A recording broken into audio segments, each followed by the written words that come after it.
அனைவருக்கும் வணக்கம். இன்றைக்கி எங்கள் வீட்டில் ஈவினிங் ஸ்நாக்ஸ்க்கு உளுந்தங்களி செஞ்சாங்க. அது எப்படின்னு பார்ப்போம். இது கருப்பட்டி கரைசல். கருப்பட்டி கரைசல் வந்துக்கிட்டு பாருங்கள். கருப்பட்டி தண்ணி ஊற்றி கரைசல் மாதிரி வச்சுருக்கோம். இதை அப்படியே வேறு ஒரு பெரிய பாத்திரத்தில் மாற்றிடுதோம். பெரிய வடச்சட்டியில் மாற்றி வச்சு பார்த்துங்க.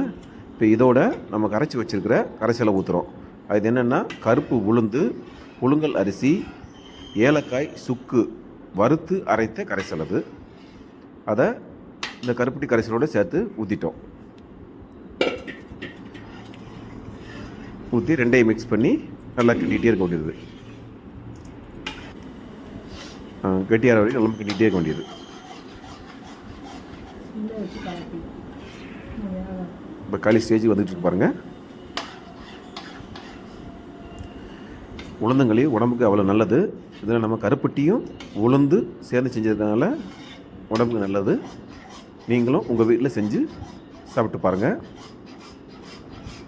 செய்முறை விளக்கத்தை உங்களுக்கு தெளிவாக சொல்லியிருக்கோம், பார்த்துக்கோங்க. நல்லா வந்துச்சு பாருங்கள். இப்போ இதோட நல்லெண்ணெய் ஆட் பண்ணுறோம். நல்லெண்ணெய் சேர்த்துருக்கோம் பாருங்கள். நல்லெண்ணெய் கொஞ்சம் சேர்க்குறோம். நல்லெண்ணெய் சேர்த்தா தான் அந்த டேஸ்ட் நல்லாயிருக்கும். இப்போ நல்லெண்ணெய் சேர்த்து நல்லா கிண்டுறோம்.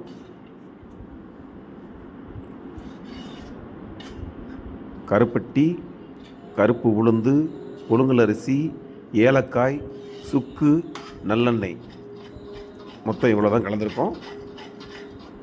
களி நல்லா வந்திருக்கு பாருங்கள்.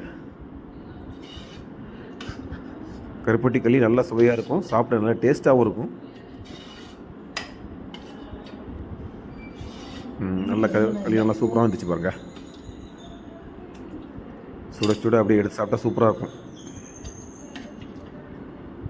நீங்களும் உங்கள் வீட்டில் இந்த மாதிரி கருப்பட்டி உளுந்தில் களி செஞ்சு சாப்பிட்டு பாருங்கள், நல்லாயிருக்கும். நல்லா முடிஞ்சு அப்படி இப்போ நம்ம எடுத்து சர்வ் பண்ணிடுறோம். ஈவினிங் ஸ்நாக்ஸுக்கு வீட்டில் செஞ்சு கொடுங்க.